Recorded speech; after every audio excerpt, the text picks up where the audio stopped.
मी लक्ष्मी नरसिंहपूरच्या देवळात देखील सांगितलं, असा कुठच्याही प्रकारचा नालायकपणा नाही या देवळात. जर मीच चुकीचं बोलत असेल तर देवाला माफ करू नको.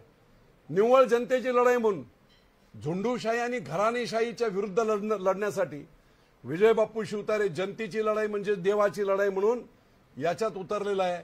आणि मग देवाला काल मी सांगितलं होतं, तू आशीर्वाद दे, जनतारूपी लोकांचं मतदान होऊ दे. आणि महाराष्ट्रामध्ये जो राजकीय चिखल झालेला आहे, कोणी कुठे जातोय, कोणी काय करतोय, या बाबतीमध्ये एक नवीन आशा सर्व लोकांच्या मनामध्ये, सामान्यांच्या मनामध्ये झाली आहे. ती मी पाहतोय, माझा फोन येत आहे. एक नवीन पर्याय, एक नवीन पर्व विजय शिवतारेंचं नव्हे, सर्वसामान्यांचं सुरू करण्यासाठी आपण ही लढाई लढतोय. हे गावागावात प्रत्येक मतदाराला सांगा. कुणाला पाडण्यासाठी, कुणाला मदत करण्यासाठी नाही, पवार पर्व संपवण्यासाठी. पवार म्हणजे आडनाव महत्वाचं नाही. ही झुंडूशाही आहे, घराणेशाही आहे. 40-40 वर्ष आम्ही यांना का मतदान करायचं, हा प्रश्न इतर मतदारसंघातील सर्व लोक आज विचारतायत. मी जेव्हा त्यांना जागे केलं तेव्हा कशासाठी मतदान करायचं. आम्ही काय मामाईन मिळत शरद पवारांनी दिलं, आम्हाला काय दिलं अजित पवारांनी. उलट प्रचंड अत्याचार केले. पुणे जिल्ह्यामध्ये पवार सोडून दुसरा कोणी निर्माण झाला नाही पाहिजे, मोठा झाला नाही पाहिजे. सगळ्यांचे पाय कापण्याचे प्रयत्न त्यांनी केले आहेत.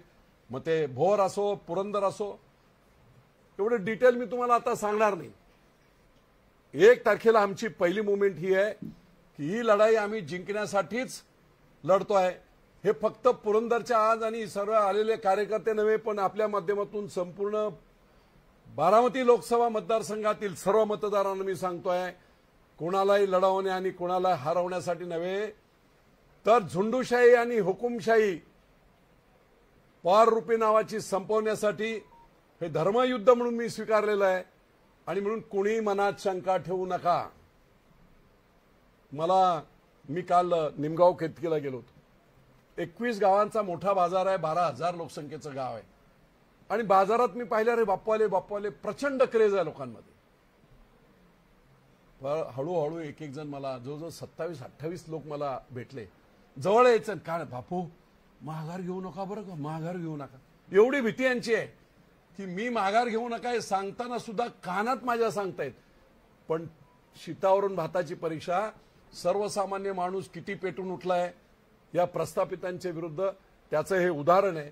आणि म्हणून मी सर्व जनतेला या माध्यमातून सांगू इच्छितो, संपूर्ण इंदापूर असेल, भोर असेल, पुरंदर असेल, खडकवासला असेल, करकवासला असेल, सर्वांना मी सांगू इच्छितो, ही निवडणूक मी लढणार.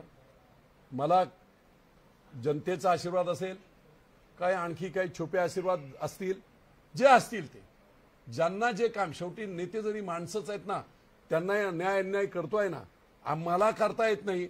पण एक माणूस जर उभा ठाकलाय तर त्याला मदत केली पाहिजे, एवढी भावना तर सद्विक बुद्धी प्रत्येकाच्या मनात येईल. आणि मला खात्री आहे, नेत्यांपासून सर्वपक्षीय नेते, मी तुम्हाला सांगतो, सर्वपक्षीय कार्यकर्ते, मी गेले 10 दिवस पाहतोय, राष्ट्रवादीचे निवडून आलेले नगरसेवक, राष्ट्रवादीचे जिल्हा परिषद सदस्य माझ्याशी संपर्कात की हे थांबवलं पाहिजे, आम्हीच यांना मोठं करायचं आणि यांनी आमच्यावर डोळे वटारायचे, संपलं पाहिजे. ही भूमिका सर्वपक्षीय आहे. भाजपच्या लोकांना आज मला जे माहीत पडलं ते आपल्याला सांगतोय. प्रत्येक ठिकाणी स्थानिक स्वराज्य संस्था एकत्र होणार